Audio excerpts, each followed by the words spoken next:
Welcome back to the channel. The Cowboys season is now over after it feels like it never really got started. And to be fair with you, I expected a lot more from this team. By the numbers, they're a top-tier offense with takeaways, a top-tier defense, and among the best in special teams, which is why it's so disappointing. This team should be playing deep into the playoffs, but again, they're not. The same problems from all season once again cropped up. Missed opportunities, slow starts on offense, and way too many penalties to overcome. And the end result is a 23-17 loss to the 49ers and one and done in the playoffs. There's plenty of blame to go around and a lot of what there's to consider, but personally, I'm over convenient scapegoats and I'm over the excuses. It's hard to lose in the playoffs. I understand that, but it's even harder to take an honest, unbiased look what we have to do this year, this offseason, to make next year's team a champion. Over the offseason, I'm going to address a lot of different areas to focus on heading into 2022, and that starts tonight. Tonight, I want to discuss the loss and what it means to the Cowboys going forward in the aftermath of an early playoff exit. Once again, I'll have a special guest break it all down and discuss to talk all things Cowboys. He's the host of the You Don't Know Me Yet podcast over at Ebony Magazine, and let's just say he's close to the team. Joining me tonight is Tad Prescott. Tad, what's up, man? What's up, my guy? Man, shit, you sound a lot better than me. No, I'm catching on, man. I've seen that with that one-on-one you be doing. Yeah. So what's good, man? Not much, man. Like you said, just sitting back trying to digest still weeks after this loss. You know, that's worse than my fantasy season. But, you know, we're not here to discuss that one. So we'll stick with the Cowboys, you know. Another time, another show. But so speaking of that loss, man, so you were there in person, right? Of course. Yes, sir. Tell me about the crowd a little bit, because people talked about that all the way leading up to the game, that it's not a Cowboys crowd necessarily. Is that true? I mean, did they kind of just take it from us? No, I mean, it's true. I wouldn't say that the crowd took it from us, but man, it's like that. It's crazy up here. It's like that all the time. I don't think I've ever been to a Cowboys game in AT&T Stadium where you could say that, you know, for a fact there's more Cowboy fans than the other team there. Maybe Philly, you know, but other than that, I mean, like I said, since this year when we played Cincy, you'd never seen so much orange in your life. I mean, it was just everywhere. The Raiders, of course, fans everywhere. And then, yes, I knew it. I mean, just with the community that surrounds Dallas, the close connections between Texas and California, I knew the fans from San Francisco were going to be in there. But yeah, I mean, they were in there. Again, I don't want to say that they took the crowd from us, but yeah, man, the crowd at AT&T is different from any other home stadium. I'll say that. All right, man. Oh yeah, but before we get into it, how can we find you on Twitter, by the way? Oh man, Twitter at 86 Prescott. You can find me on Instagram at first Prescott, the letter 3 being the letter E. And then, like you said, you can check out my podcast, the You Don't Know Me Yet Talking Football podcast. That's on the Ebony Podcast Network. Can also be found on Spotify, Pandora, as well as your iTunes podcast. So yeah, check that out. Appreciate you asking. That's Tad Prescott. Once again, I'm LP Cruz. You guys can find me on Twitter at SDQ Flight Crew. So, man, when you left the game, what's the first thing you said to yourself after that loss? I mean, I mean, there was so much going through my head. I mean, first thing I said was ball game. I mean, you know, just come to the reality. Like I said, Dakota spiking the ball. You seeing the refs come in there, call out, you see the game, and then you just see Dakota and the rest of the players standing there. And I mean, you know, it's like my friends and I just seemed like we were the other 22 on the field with them, because we just did the same thing, you know. So the first thing I said to myself was just ball game. And then I got to thinking to myself, you know, am I really fixing to be one of these guys that continuously says next year, you know? That was my next thought. And then, of course, it goes from my own selfish pride or thoughts to shit, you know, I wonder how my little brother's feeling right now. You know, I need to get over to, you know, to the house and get to his crib to check on him. So like I said, man, a bunch of thoughts, a bunch of unbottled emotion, a bunch of blame, a bunch of who could have done what. So, you know, I'm sure the same thoughts as many Cowboy fans had around the nation. I'd agree, man. I mean, the thing is, this loss, I know people talked about it online, said this is like a terrible loss and it hurt them deeply. This is the first loss I can tell you I don't feel the same way. Maybe because I kind of denied the problems that were already there. And most Cowboy fans did. Like, we denied the issues of the penalties, turnovers, and the offense was just sputtering all the time. So when it hit final and triple zeros, yes, I'm mad at how it ended with the referee. I get that part. But it was like, I'm not anymore. Ball, I'm not. You over it? Yeah, I'm not. It's not that I'm over it. It's just that, like, the blame for me at the time sat with the ref. So, you know, for me, that was something that I was ignorant to. I didn't know the rule of the fact that the ref had to touch the ball before the ball being placed. And of course, that the team not being able to be the ones to establish the line of scrimmage makes complete sense. So, I feel like that's something that Dak Dak 6 years in, that's something that maybe he should have known, but we've never seen Dak in that situation. Right. But that's definitely something that Mike McCarthy and them should have known. So that definitely should have been relayed at some point, that, hey, after you slide, make sure the ref touches the ball. If the ref touches that ball and is allowed to do that line of scrimmage, we'll get that 1 second, because they'll realize they touched it. Other than that, like I said, you can't put blame on anybody but the coaching staff and the team at that point. And that's been kind of the thing all season, is things are not clear to everybody on every level. It's like communication from the players to the coaches, even amongst the rest of the staff upstairs. There's a large disconnect. So everyone's kind of like not sure what to do or what to even speak on, or how to really address certain things that come up during the game. And you said 100%, that's coaching. That's 100% coaching, 100% coaching. I'll swing it back to the players though, right? In this game, because I know we've complained about a lot of different components. In this game, can we give the defense a pass, considering they didn't hold the Niners to a lot of long field goals in that game? Can we kind of ease up on the defense, would you say? Yeah, I mean, I wasn't somebody that jumped on the defense. I mean, yes, they got out there and got punched early in the mouth, and that put a little worry in some people. But like you just said, I mean, they only scored 6 points in the second half. We knew going into the game that the run, especially the run coming off of motion, was something that our defense struggled with, and they were able to kind of try to bottle that up. I mean, Elijah Mitchell still had his yard, he still had a touchdown run, so I'm not going to say that they just completely shut it down. But again, you only allowed 23 points again, and only 6 in the second half. So were there missed opportunities? Yes, there were. Can you get upset with them allowing some of those drives to continue with the defensive holding calls? Of course you can, but yes, at the end of the day, the defense, of course, did enough for the Cowboys to win that game. I see it the same way. I mean, even with we'll talk about the penalties, because that's one thing we can't ignore, separate from the offense as well. But you called it 23 points, and you give a turnover in your own side of the field. That's one thing. Plus that, I mean, you held Debo in check as a receiver. Even the other guys. I think Kittle had one catch. One catch. He didn't get it till the fourth quarter. So I think, I mean, they did more than their fair share of the action. So I can't even hate on them for that. And I think everything that goes with this team is talking about the offense for real. My thing is with this offense, and again, probably coaching the thing more than likely, is why does this team not feature its best players on offense when other teams around the NFL do it so easily? Like, we're going to watch, I think tomorrow, not Sunday, we're going to see Devontae Adams, Jamar Chase. They get the ball. Why can't our guys get the ball? Man, I don't know. I think maybe because we have a spoil of riches. Maybe that's the issue. I mean, when we were just really Amari Cooper deep, I mean, Amari Cooper and Dak had one of those connections where it was like, okay, you see Cooper's going to go get these 1,000 yards. You see he's going to have double-digit touchdowns. Then we get a guy like Michael Gallup, who nobody expected MG to be what MG, of course, has turned into, bearing the injury that he suffered this year.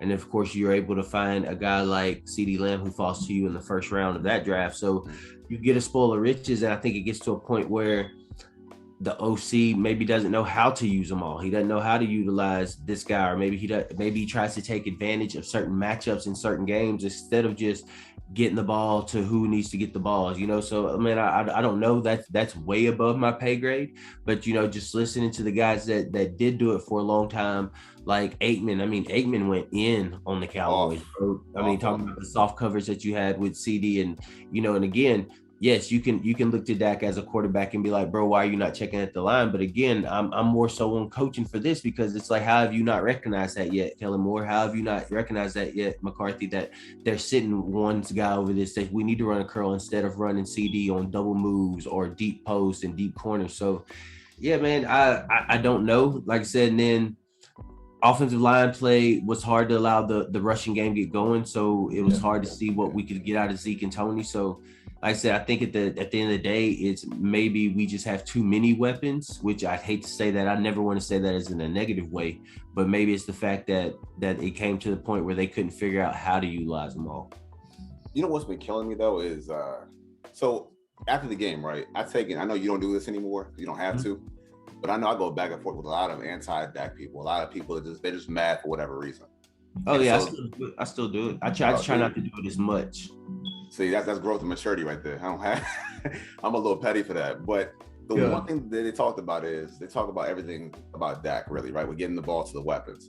So the one thing I thought about today on my ride out was people love the novelty of having an offensive guard playing fullback. Like, it sounds cool, right? Like, that should help your blocking, it should help your running game and stuff like that. You realize that when you take that guy and put him on the field in that capacity, you then remove a weapon in the passing game out. Mm-hmm. So then I'm playing, so I got 5 eligible receivers. Now it's 4 with a fullback playing, a fullback, quote unquote, offensive guard. Mix that with me having Zeke in a block. I got 3 guys open. I got 3 receivers going out in a route with a max protection, and I'm still getting pressured. So if you're dropping 7, I got 3. How do I overcome that? Like, that's not really my fault. Like, from a schematic standpoint, that's not really my fault. I'm trying to look out for Dak in this sense, but what am I supposed to do? No, exactly. Like you just said, when has it ever been that for this line or going back that you were able to get pressure on the QB by rushing 3-4 guys? And like you said, having the ability to drop 7. So yes, no, go ahead. I mean, you're making perfect sense, bro. It's just that's the point of it. It's like you said, it's like I got 3 guys running routes with 7 people covering them. And then you want to say that I'm holding the ball too long, but it's like, where am I supposed to go with this? I mean, look at the still shots. It's like, it's like a Black Friday sale every time he drops back. They're busting through the gates. Yeah. Like, you wouldn't believe. So there's that part. I mean, could you simplify it? Of course you can. I mean, you said it's a lot of weapons. I understand that. But somebody has to be the alpha and say, look, I want the ball. And someone has to reciprocate that information, relay that information to anybody. Kellen, hey, look, Amari wants the ball. Hey, look, CeeDee Lamb got 1 catch. There's got to be some kind of checks and balances here that I don't see happening. And so it just runs wild with everybody else. Yeah. And you mentioned the running game. So just kind of hypothesize here. Why is Zeke on one knee playing more snaps than Tony Pollard? I mean, I don't know. I'm not their medical advisor, but I mean, I know that Tony was dealing with that plantar fasciitis. I mean, maybe that was a little more serious than Zeke's torn PCL. Maybe they felt like Zeke could have a little bit more movement on it. But like I said, man, I'm just waiting on you to kind of get to a question that allowed me to dive in on it. But I mean, to me, the biggest thing again is going to be coaching and offensive line play. And like I said, we've kind of touched on it a little bit, but again, we saw a bit of Zeke, getting able to make moves, being able to get loose. But at the end of the day, Zeke touched the ball 13 times. Tony, I believe, touched the ball 4 times. Between our 2 star running backs, they didn't even have a combined of 20 touches in a playoff game. So, I mean, that right there is going to say coaching. But at the same time, Zeke with his 13 carries had 31 yards. That's not up to Zeke, because just as you just said with the Black Friday sale, Dak dropping back, it's the same scenario with Zeke. The moment Zeke gets the ball in his hand, he's having to make 1 to 2 guys miss at a time. It's like, how are we supposed to thrive off of that? So again, maybe you just have Zeke in. So maybe you realize, man, we're not going to be able to run the ball. So you just you keep Zeke in for the blocking aspect, because Zeke is a 6 offensive linebacker. Zeke's the best blocker. Basically. Yeah. But then again, though, right? Like, if you're in that spot, like, this team is struggling for anything explosive down the field. Why not just let Tony play? Like, why not let him play? Because even a dump off, a screen, anything to this guy, right? Like, I think they're saying he's like top 5 in the NFL in yards per touch for running backs, I believe. I completely agree. Like I said, Tony, TP's explosive. Like, when TP gets the ball, he makes men miss. He gets up the field. But again, we don't know how bad that injury was. We can only speculate. He hadn't played at a few weeks leading up into that playoff game, so I don't think it was expected that he was playing much to begin with. And again, just because they take him off the injury list and say he's active, that doesn't mean that he's at 100%. So like I said, I think at the end of the day, maybe that foot's a little more messed up than people wanted to let us know. So if I was wearing a tinfoil beanie, I think that's what I'm gonna try to stick by to try to hold up on it. You can try to stick by it, but I'm gonna probably flip the question though. Yeah. If I was wearing a tinfoil beanie right now, conspiracy theory, is this a political thing amongst the people upstairs? Meaning we paid Zeke, so we got to play him? Yeah, exactly. It could be. I mean, again, it could be. I'm not going to sit here and say that it's not, but I mean, at the same time, I would hope that Jerry Jones is somebody smart enough to realize that no matter how much money you've paid, that winning the game is more important. I mean, yeah, you paid Zeke $100 million, but you win a Super Bowl and you're going to make $100 billion, whether Zeke's on the field or not. So I would hope that the money guy that I know Jerry Jones is would be smart enough to realize, hey, if Tony's the better runner right now in the playoffs, let's get him the ball. And I'm sure he would, pass that down to Kellen and Mike.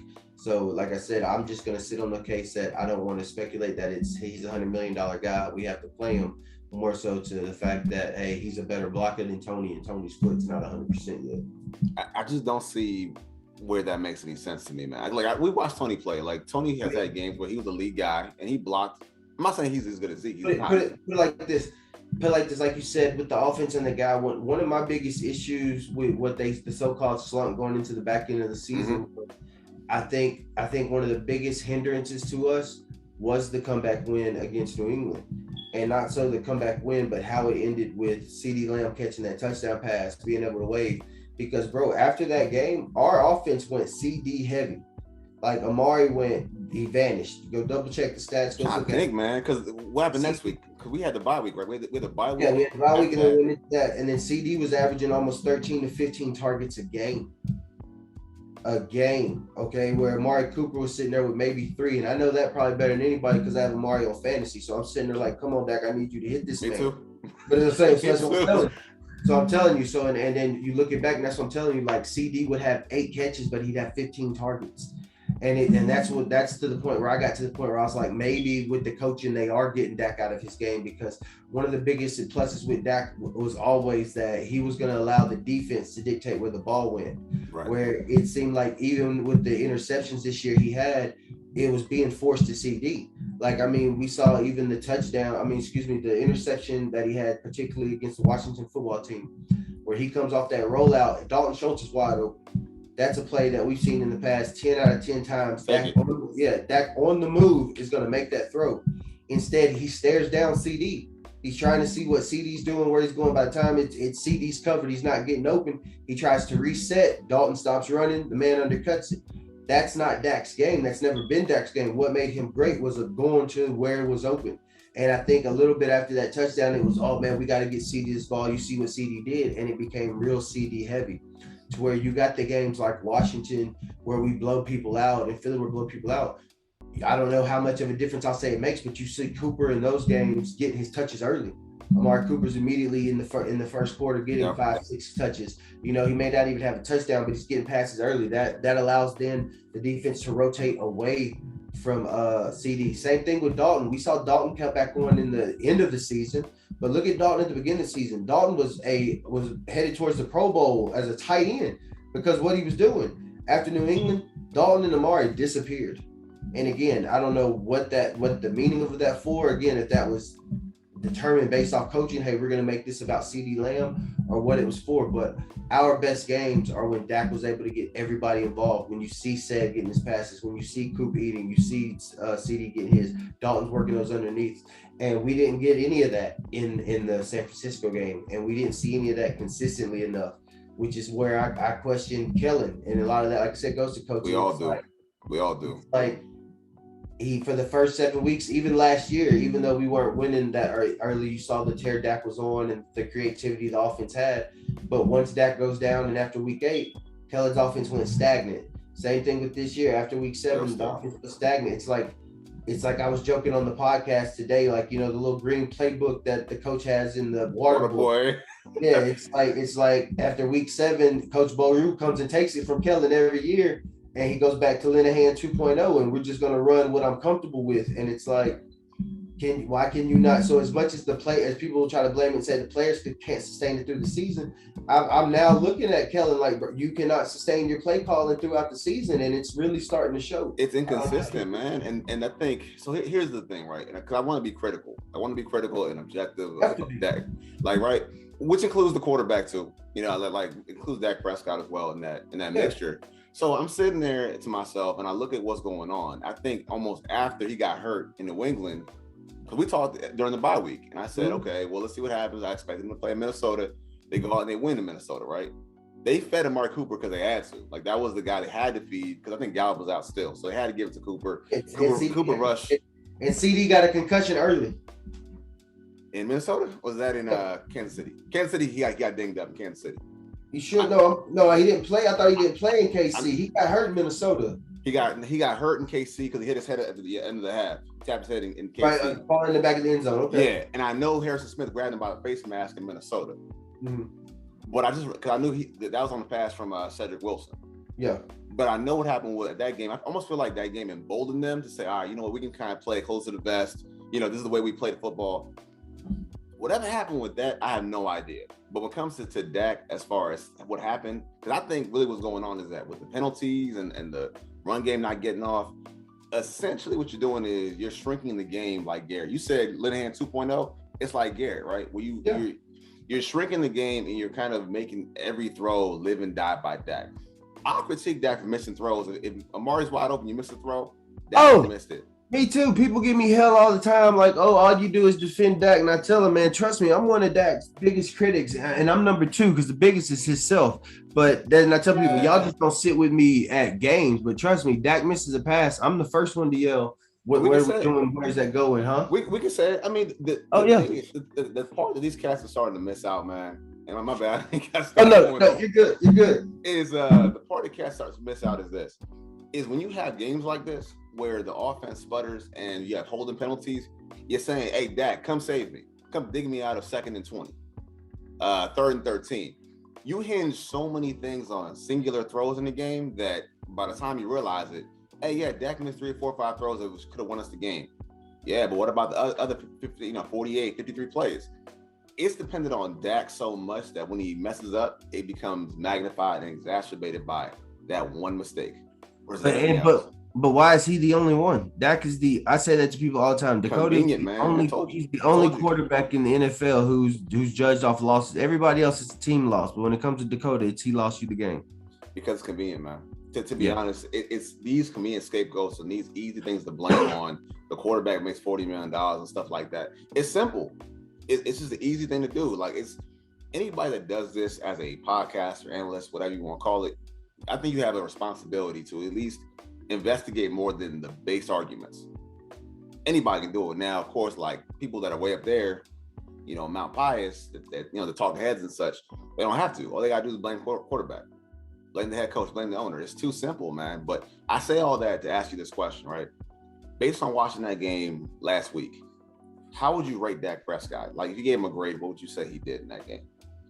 In that game, I would probably go with a B- because there were plays that Dak missed. There was a few throws that he had low, but at the same time, I told you Dak was sacked 5 times that game. We had over 14 penalties. I believe 8 of them were on offense. Again, you're putting like you just said, you're putting your quarterback in situations where it's 2nd and 11, and then you get a back-to-back penalty. So now we're in 2nd and 22, and you're asking him to pull you out of that already with a running game that's not going anywhere because we can't protect either one of them. So. But it's still putting you in a position with the touchdown to Amari Cooper, able to get back down there and drive, having the rushing touchdown, and then getting the ball back in 2 minutes. Same thing, coming down the field. But again, having to overcome multiple penalties in that, I believe the last throw was 4th and 11. So you already behind the chains again. So like I said, I'd give him a B- just at the position that they were still in the position to win that game at the end. But yeah, like you just said, man, I'm somebody that also criticizes Dak. I'm not going to sit here and be like, oh, he had the perfect game. I mean, hell, he had an interception. So maybe I downgrade him to a C+. But, maybe that did look like a miscue between the quarterback and the receiver. Again, it was one of those ones thrown low. I believe it was CD went to an end, Dak threw to an out. So, miscommunication, but whatever. So, like I said, maybe you downgrade him to a C+, but I'm not somebody I'm never somebody. I'm a realist. So again, if you're a Baker Mayfield, bro, I'm gonna tell you you're a Baker Mayfield. Like, you lost the game. I've said that Baker Mayfield is a quarterback that loses you football games. Yeah. In no way, shape, or form did Dak do anything to lose this football game. I mean, the one thing with Dak that's frustrating is that every quarterback has to be compared to Dak Prescott. He's the model example to every single person. I mean, I gave him a C+. I'll give him a C+. My dad said the same thing. My dad said, you're that man when they're already comparing you to your best self. And that's what my dad told Dak. That's literally what they do. I mean, like I said, this year, 50 yards away from 4,500 yards passing, 37 TDs, 10 interceptions. I mean, like I said, only 3 away from 40. By far his best statistical year, a 104 passer rating. And then you have idiots at the end of the season still talking about it's time to get rid of Dak. We won't win with Dak. No, come on, bro. Like, look at what's going on. Like, pay attention to the fact of what a franchise quarterback looks like because you have one in front of you. So that's one of the main reasons I've stopped the arguments with people on Twitter, because I realized most of these people have no fucking clue what they're talking about. Excuse my language. The ones I do respond to, maybe at some point or another, they make a valid point that I just got to correct them on, or maybe we can see eye to eye on. But like I said, I just said it all. 4,500 yards passing, 37 TDs, 104 passer rating. and you want to try to blame Dak for a season, I mean, what more could he have done? The thing is, man, that I've kind of come across is that there's people that'll tell you he's an average quarterback. Yeah. Yeah, they don't watch enough football to tell you what average is. Exactly. So how do you get averages? You need numbers to get averages. You need a sample to get an average. Like if you sit there like me, you play fantasy football. So do I. Oh, yeah. I watch games from 1 o'clock all the way up till 11 o'clock at night. I see plenty of quarterbacks. Baker is one of the worst. And then I'm in here with the NFL game mix ticket, so I'm watching every noon o'clock, 12 o'clock game. I got all 6 of them on at one time. I'm watching everything. 4 o'clock. The only game that solo is the Cowboys game, and that's only when they're away. And the best thing about that though is you see how other teams operate and how other coaches operate as well, which is a good segue because I'm going to ask you: do you think the head coach in this game was aggressive enough all the way throughout? No. Felt like he left a lot on the table. No, I mean. Aggressive in one point, man. Like, I don't even understand where the aggressive come in because again, I've never been a head coach of football. I've never been a coach of anything close to the NFL, so let alone a head coach. But it's like, what were you doing with the situation where you just completed a fake punt? Congratulations, man. Get your quarterback back on the field. What are you doing? You sit there with the punter and then try to do this, or whatever, and then you finally get Dak and them back on the field. And then you allow the ref to literally stand over the ball for 7 seconds until there's 1 second left, and then you allow a delay of game penalty to happen. Right. 1, you need to call a timeout. Then 2, you need to be getting on that ref's ass. You need to establish yourself and like, what is he going on? How dare you? And how do you think it's so cool for you to stand over the ball and allow the clock to run for 12 seconds and then jump out the way with 1 second, allow my team to get a delayed game? So 1, you need to be a head coach and jump in and say timeout because Dak's just trying to get under the guy. He's not looking up. He's trying to see what the hell the ref's doing and get out of the center. So you need to call timeout. Same situation with like I said, the situation with Dak or the center not allowing the ref to touch the ball. That's something that you have to relay as a head coach. So, and then the biggest thing I think that hit a nerve with me was him stating that he knew his team was nervous leaving the locker room. It's like, are you kidding me, bro? He's talking himself out of a job. I mean, I don't want Barry to leave for later, but he's talking himself out of a job. That's really what he's doing. So, and you mentioned the penalty stuff, right? I wasn't thinking about that. I was thinking about the decision to kick the field goal with Zerline because I think he was trying to make it a 2-score game rather than a 1-score game by going for it. So kicks the field goal. Yeah, that's what I was pissed about. Instead of going for it on 4th and 1, but you went for it on 4th and 6 on the opposite side. And the other part, you talk about the refs thing, right? And I'm not going to harp on refs too much, but if you're a head coach, you're walking the sidelines, you're watching the game. How many times did Trent Williams kick his foot or flinch his left leg in his stance? You got to be on those guys' backs to say, hey, look, he can't do that. Because we've been hit by Biotis just ducking his head too many times. So, again, if you're going to lead the troops, I mean, the perfect point you talked about was, man, you cannot leak out that these guys were nervous. Don't ever tell anybody that. I mean, maybe he chose the wrong words, and maybe it happens. I get it, but you're a coach now. Theo, like what? Year 15 as a head coach?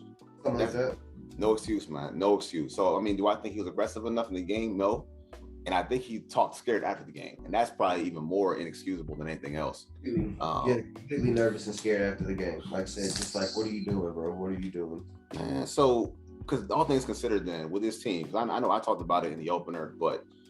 Do you think overall this team for this season underachieved, and how far do you think they were supposed to go, barring what happened on Sunday? I don't want to necessarily say that they underachieved just because all the things you said in your intro, bro. I mean, they had a 12-5 season. I just said Dak had 37 touchdowns, 4,500 yards. I think Coop hit his 1,000 yards in receiving. And that's coming off of big injuries all the way around. The defense had, the most takeaways in the NFL. So they definitely exceeded expectations as far as what everybody thought they would do coming into the year. So, but I think everybody, including everyone on that team, would agree that going out the first round at home was a waste, and it's not the way that you're supposed to go out. You're definitely not supposed to go out to a 49ers team who's not supposed to be there. So, like I said, Yeah, I don't, like I said, I don't think the season in itself was a waste because we did get to see a lot. We got to see the emergence of Michael Parsons. We got to see what Diggs can be. We see that Dak is still a franchise quarterback after going down with a season-ending injury. But like I said, man, to go in there and lose first round, I think everybody on that team would agree to you. Yeah, that was a waste of a game. Like I said, I don't want to say their season was a waste, but that's definitely how they don't want to end it. I say that it is because they've raised the bar. I know I talked about it in preseason. I said this team has any semblance of a defense, they go 12-5. Yeah, but their bar was way so beyond low. that, though. But that was from Cowboy fans. So yes, I understand what you're saying. From real diehard Cowboy fans, yes, they feel like it could be a waste of season. But like you said, man, the bar was so low for them coming in. Dak's coming off an injury. There's people are saying Amari's not living up to his contract. Zeke's no longer the running guy, and of course our defense is atrocious. And just changing out Dan Quinn is not going to make enough. So again, they had us finishing third in the division behind Philly and Washington. So, I mean, that's silly too, right? But okay, so you probably can fact check me. So low. So I know you can fact check me on this one because you got the numbers, right? But I believe during the Eagles game, they posted a graphic in which they showed just the production, man. Like they showed 1,000-yard receiver, 4,000-yard quarterback, 10 picks from Diggs, 10 plus, yeah. 10 sacks from Parsons from a rookie. Like, man, you raised the bar of expectations based on the production, right? Now, I expected them to go at least to, I know last week I said maybe Super Bowl, probably made a little bit of sense with the defense and them kind of getting back on track. But you would think you can beat this Niners team. And I'm about to segue to the coaches too in a second.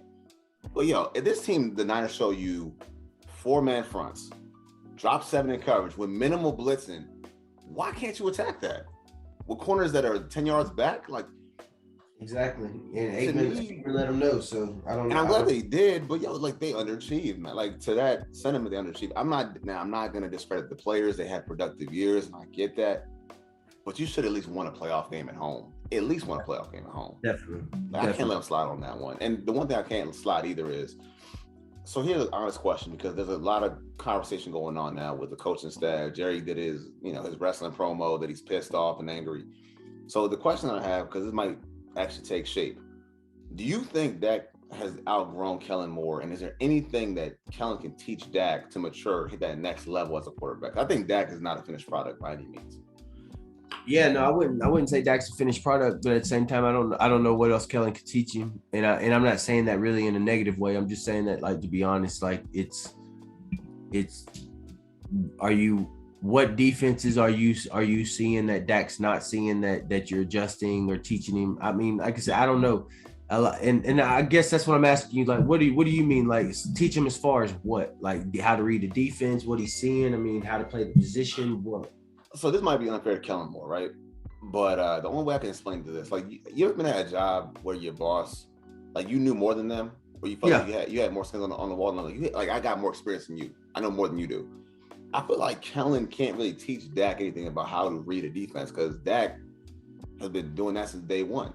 Yeah, and I get you. As I said, I don't think there's any more he could teach him on that front. So, no. I think this is it, man. I think it's tapped out, man. I think, like, I've been in places where I need somebody to challenge me. Like, make me a better person. It's one of the reasons Kellen won't be here next year. I'm sure he'll be moving on. You think so? Oh, yeah. I'm sure So you think these guys got to separate? I don't think they have to separate. I just think they will. And I'm with that, man. I think at this point, there's too much Dak as a player, as a player, and also as a play designer. Those two things don't mesh well anymore. I think it's time to separate. I think it's time to go. And I think Dak has outgrown him and say, look, you can't teach me nothing else. I know how to read a defense. Your concepts and designs are killing me and making me take the brunt for you. I'm sure Dak isn't saying it like that, but that's the reality. Like, I look like an unworthy quarterback of my contract because you won't help me scheme things up. You insist on having tight ends that can't block Chandler Jones. That's your call. That's not me. So I got to hang it on Kellen Moore. And I feel like these things have been outgrown. Like, they need to spread apart, and that's a wrap. So I think, that's done with. But speaking of names in the coaching carousel, Dan Quinn. How devastating of a loss is it to not have Dan Quinn on the sideline or upstairs anymore? How big is that one? I think that's going to be big. I mean, has it already been said that Dan won't be back next year or something? He's interviewing a lot, man. and where the spots but are. I mean, it's going to be big because, I mean, like I said, he made a big change for our defense, but there's a lot of good guys out there right now. Maybe you could go select somebody like a Todd Bowles, or you could go get what was the guy's Flores that was just like go from the Dolphins. So Flores, yep. I mean, I heard names. I mean, we got names. We got Zimmer. I mean, they're talking about Mike Zimmer. Martindale he says he's leaving Baltimore. That's one guy, kind of, I guess it's 3-4 concepts, a lot of pressure packages, but I think that could work here too. Mm-hmm. Fangio, for example, is another guy out there in the market. I mean, I want them to go somebody like that, but I just have no idea. These players, especially Micah, because Micah seems to have a good bond with Dan Quinn. So that's what I don't want to lose, man. That's the piece that I'm more afraid of. If you lose Dan Quinn, you then lose what you have with Micah Parsons and what chemistry they have right there. That's my biggest concern that I have. Yeah, I mean, and that's a true fact, but I think Micah's such a great football player that as long as you bring somebody in there that will continuously utilize and recognize what he was, I don't think it'll hurt us that bad. But like I said, Dan Quinn, if we were to move around the entire coaching staff, that would be the one that I would go to fight for that we need to keep. I agree, man. Throw him a sack of money, just keep rolling. Just keep him in town. So let's just pretend for a second. Let's imagine that you're Jerry Jones. And there's some whispers going on that I've heard so far. Do you keep Mike McCarthy? And if you dump McCarthy, who takes his job if you can have it your way? See, that's my thing. It's I don't know. Do you go based off of that you want to name? And I think that's what the biggest thing with the Mike McCarthy hire was, is that Mike McCarthy had a Super Bowl. He had been to a few NFC championships, but more importantly, he was Mike McCarthy. He had a name. So it's like, is Jerry looking for a name, or is he looking for somebody to come coach the Cowboys? Because as far as head coaches, bro, I don't see anybody out there that's one of those guys that comes in and just, I'm trying to look for it, that just changes the culture, unless you're able to go pull somebody away from a franchise. Like, unless you're able to go get a Mike Tomlin, unless you're able to go get a Sean Payton because he has history with the Cowboys or something like that, then, you know, a name that comes to me, maybe Mike Zimmer. You know, I know he just left the Vikings and think maybe he'll fit in the Cowboys. But other than that, it's like, who do you go get? I think our biggest concern needs to be finding that OC replacement for Kellen, because I think him leaving is inevitable. And more importantly, like you just said, the fact that he's outgrown it. Maybe there's been that Dak's outgrown him, or maybe the fact that Kellen just can't stay consistent with his play calling. I mean, I've been back and forth on this, and I do agree with you about the name. They want a name, and that was their name. Like, they weren't going to get a big time coach like back in the day. There will never be a Parcells or Dallas type coach. That'll never happen again. Not in my lifetime that I believe will happen. Maybe the way Jimmy be talking, maybe he wants to come back. He acts like he wants to coach in Dallas again so bad. I mean, it just seems like they're not going to do it, man. But I think, because what I think they should do, what I would do is different than what they're going to do. Because I feel like they would love having that prospect of, I found this guy, I brought this guy, I raised this guy up, which means that they fire McCarthy, it's going to be Kellen Moore. Kellen. It's going to be Kellen. Yeah. It's too simple. Like, it's too simple. Now, I mean, would I fire Mike McCarthy last week, even after they lost? Nah. But everything that he said in the last couple of days since then, yeah, I would.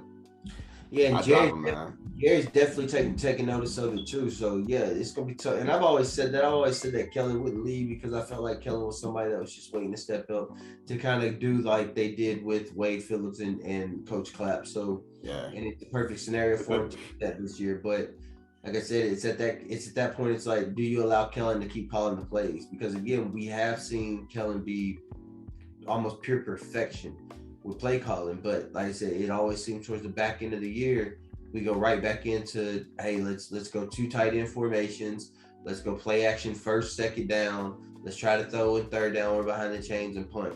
And that's like the most irritating thing in the world. I mean, you saw it against the Arizona game. Arizona knew almost 7 of their plays before they even called hut. So it's just like, I don't know. Like I said, I think the biggest thing they should be looking for is an OC, which I hate to say, because I know how much Dak loves Kellen. I know how much Kellen loves Dak. I know how much Kellen has been for this Cowboy organization. And I know the possibility that everything I said is null and void because of what we just said. Kellen could very easily be the head coach of the Dallas Cowboys next year. Right. It's just like, if he takes that role as head coach, does he give up his responsibility as a play caller, or does he try to keep that going as well, like a Matt LaFleur or one of these guys like that? I mean, I think to me, the best outcome is me. If I drop McCarthy, I'm going to promote Dan Quinn. Mm-hmm. I'm going to keep Kellen as the OC just to kind of keep things smoothed over for a second. Because look, I don't have many names to pick from, man. I don't have guys I can just reach out. Can I take a guy off the staff of I got one. Who you got? Matt Nagy. Matt Nagy was just going to Chicago. Tell me. I don't know. Look at what just go back and look at what Matt Nagy did before he even had a head coach. And then even more importantly, go look at what he did as he was a head coach and who he had. The man had 2 rookies and Andy Dalton. Okay, the man got to play with Mitch Trubisky, who was not ready, was not supposed to be the first pick over a Deshaun Watson or anything like that. And then he got Justin Fields, who, again, I don't believe in Ohio State quarterbacks because I believe their whole offense in college is just track stars, outrun the coverage, and throw it as far as you can. That's what we saw with Cordero Jones. That's what we see with Dwayne Haskins. That's what I believe we're eventually going to see with Justin Fields.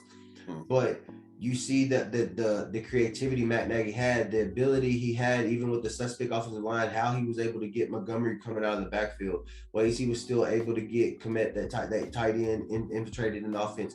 He had a guy, I mean, he has a beast over there. And why am I losing his name? And Allen Robinson over there, who he still found ways with either when it was Foles or if it was Fields or if it was Andy Dalton, he still found ways to get that man the ball. Like I said, his offensive scheme, he may not be a head coach, but an offensive coordinator, I think he's a great one. And again, everything that he does offensively fits perfectly with what we have available in Dallas. And I think he would be somebody that would be a great offensive coordinator for here. In the first probably couple of years, I would go with you on that one with Matt Nagy.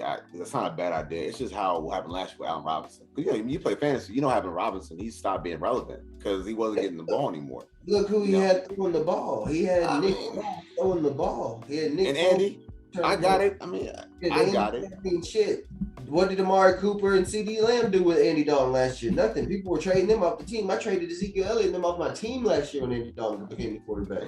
So again, that's all on who he's had to play that position. You give him a guy like Dak, who we all know exceeds in play action. You have a running back like Zeke Elliott. You have an even younger guy who people think is somewhat more explosive than Zeke and Tony Pollard. So you give him kind of that 2-head seam that he had in Chicago.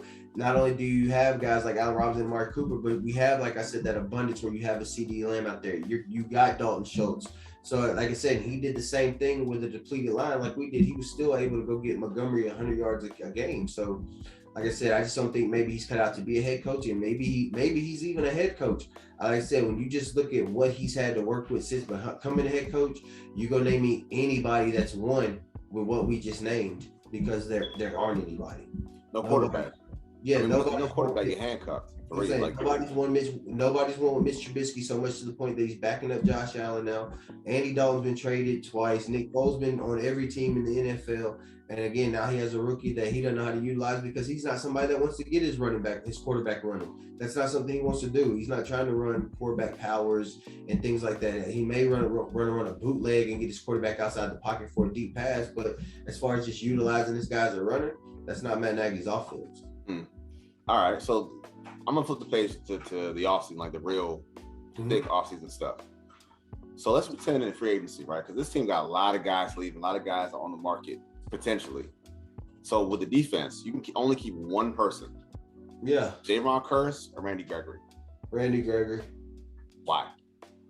I think I like Kearse. I like the way he plays, but I think it's more important to be able to put pressure on a quarterback than it is to have that back. I mean, without that front, the quarterback's gonna pick you apart regardless. So that's just me. I've always been a frontline guy. Randy's shown over the last, especially over this past year, that he's one of those guys that can get to a quarterback. So yeah, if you're asking me to go with coverage or get to a quarterback, I'm always going to choose getting to a quarterback. Anything as far as how this guy stops? Because I mean, I like Kearse a lot, man. Kearse is able to, you throw him out there, he can stop a tight end in his tracks. Yeah, no, I know he's got bodies on his wall. He has to have several bodies on his wall. You don't think that matters more? No, like I said, I love Kearse. I really do, bro. But like I said, if you're not getting pressure on a quarterback, there's one, maybe three guys most in the NFL that if the quarterback's not getting pressure on him, can truly stick with a receiver the entire way. And none of them play safety. Okay, so and none of them play safety.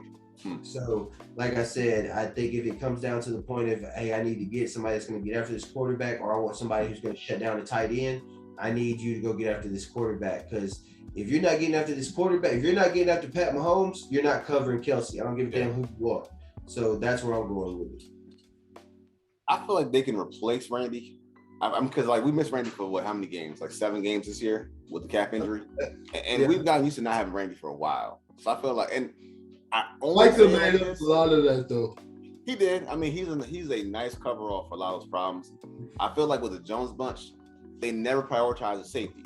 So if one falling in your lap at a discount that you got, and now he's in your building, you can kind of see him and kind of almost cuff him.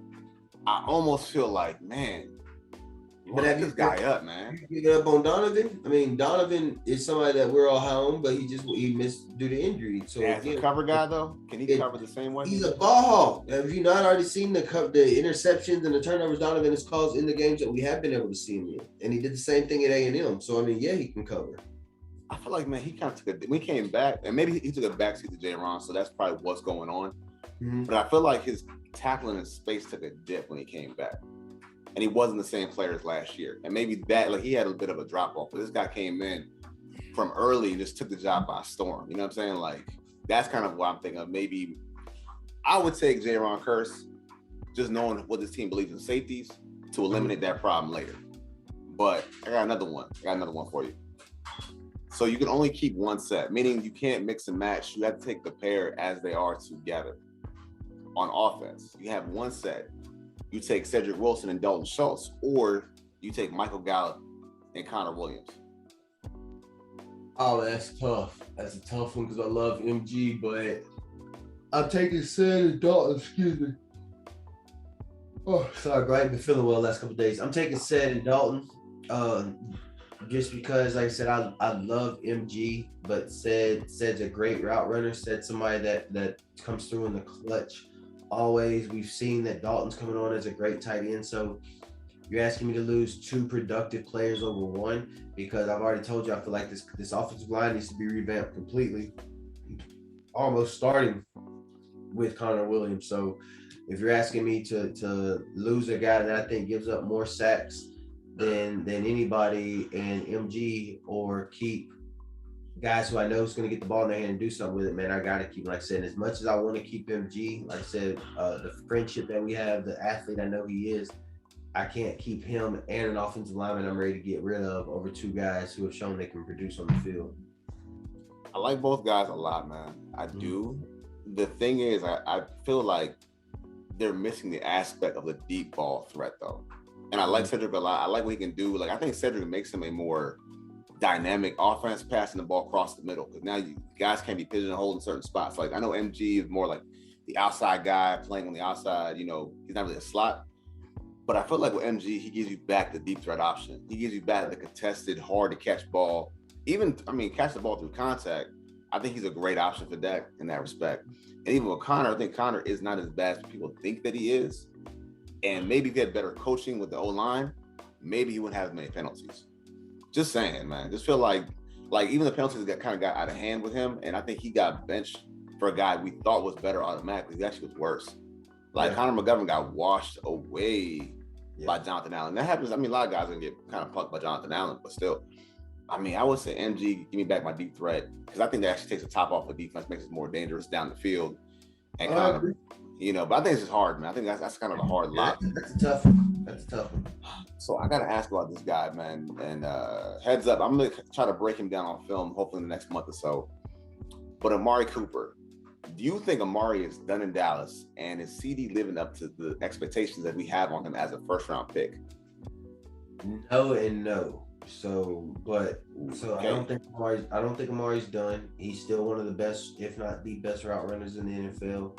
He's still shown that when the ball's put in his hands, he can get to work with it. I mean, he still makes those amazing toe tap catches. He still has great hands, sure hands, like I said. So, and I mean, he's still fast. So nothing has showed me that he's declined or diminished.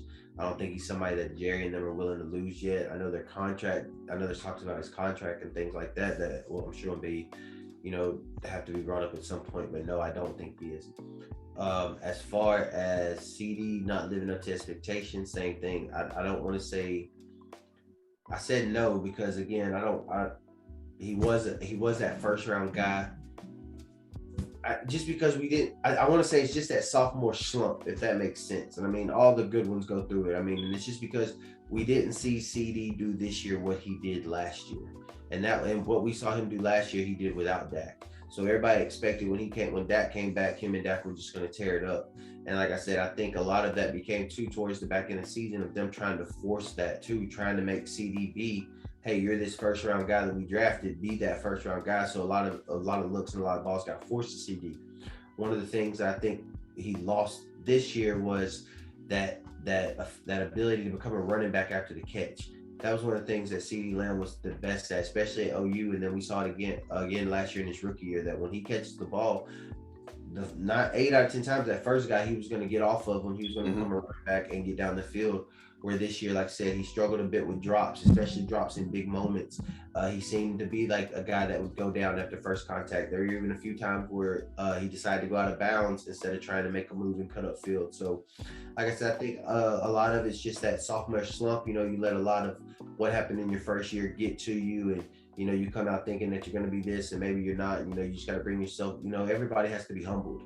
And I just think that was that for him this year, is that he just got humbled a little bit. And so do I think this year he lived up to it? No. Do I think that he will? Of course, because we saw it last year. I mean, with Amari, I think they are kind of intertwined though, both guys. Say what you will about Amari Cooper. I think that he's talked about his involvement in the offense. And for whatever reason, it's been suppressed.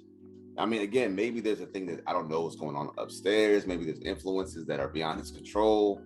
It's a lot going on. And I don't know how the team feels about him, missing games with the whole COVID thing. I have no idea, man. But I do think that he's hard to replace in your offense because you should be able to beat man coverage. Some guys can't. That's one guy that can beat man coverage, cover 3, whatever. He's not done if you value him. And I think they're going to look at this and say, you know what? We need to get this guy involved. And if the owner said that, again, grain of salt with him. So we'll kind of find out. I don't think you can move on from him only because, like you said, Lamb has not hit that gear. And why I say he has not performed to the hype is that, look, man, I'm looking at Jamar Chase. Again, he's a rookie. I get it. I'm looking at JJ Jefferson. I understand it. It's like, well, why can't you do the same thing? What's going on here? What's happening? And I can't not mention the drops. So I have that problem with focus and concentration. So I don't know if these guys, like you said, everybody has to be humble. Maybe he has to kind of get humble. Maybe it's a lot going on and he has to kind of slow things down. Again, there is pressure wearing that 88. That's a target on your chest, on your front and back. So I get it. It's just like, I feel like you cannot move on from Amari until you can hand the reins comfortably to CeeDee Lamb. And he's not gotten to that point yet. I agree.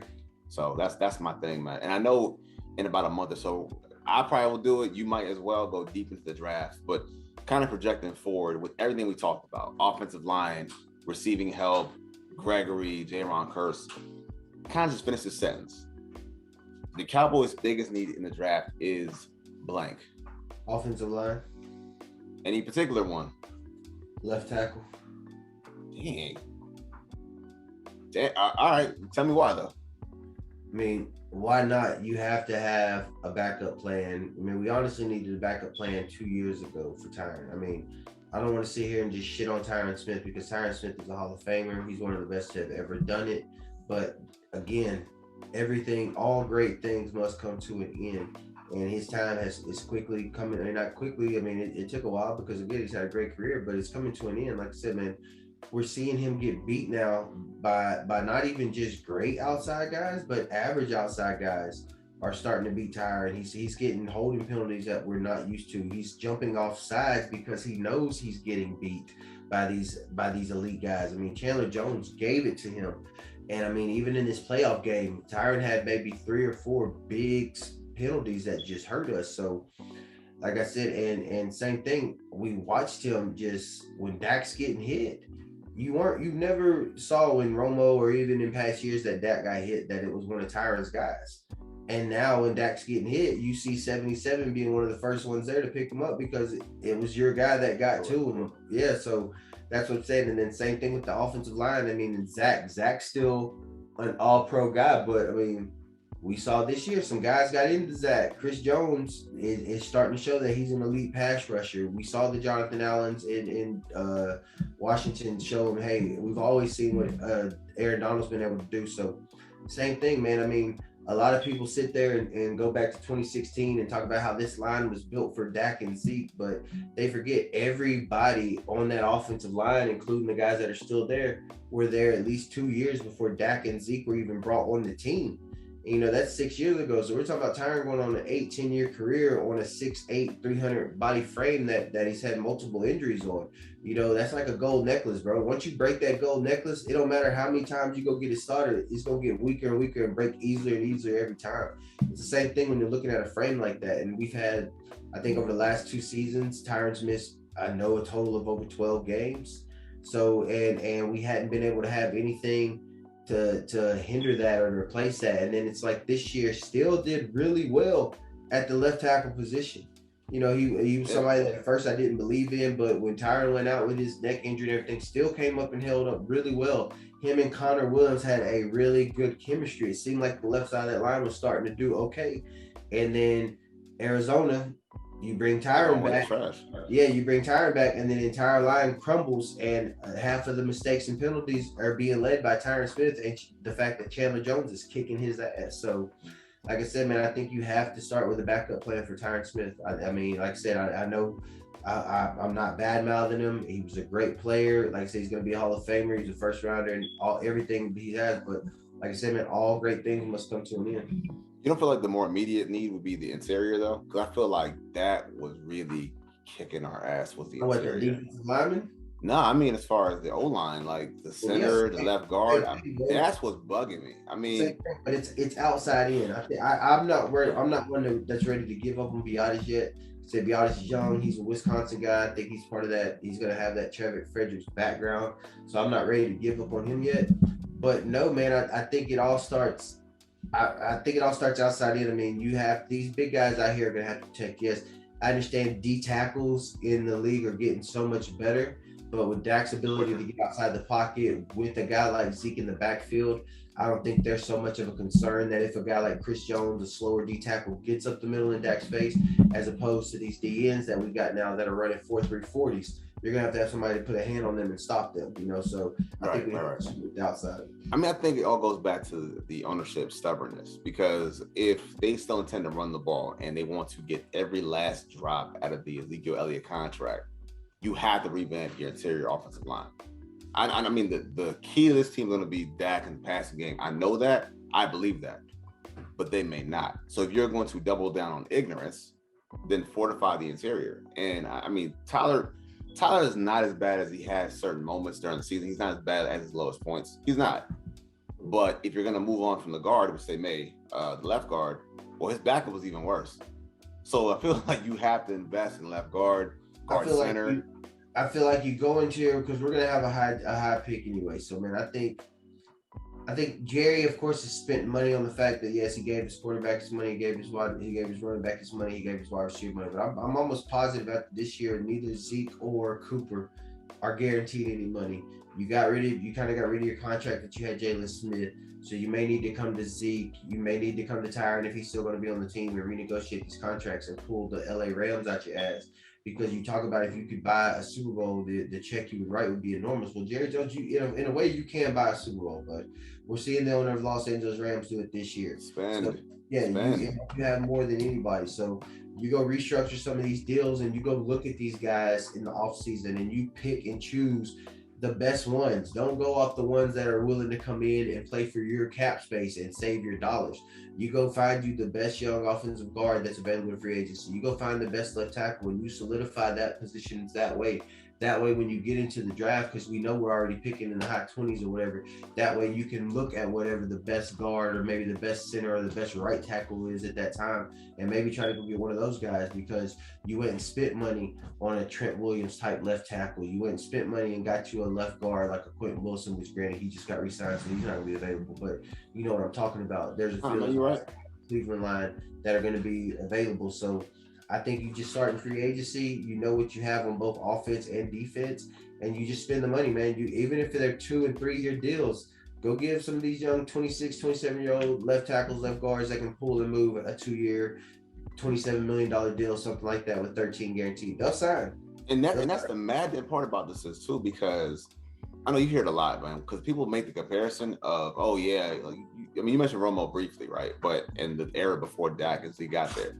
Well, I remember when, like around 2007, they went out, they spent money on linemen. They bought Leonard Davis from Arizona. They bought Kyle Kozar.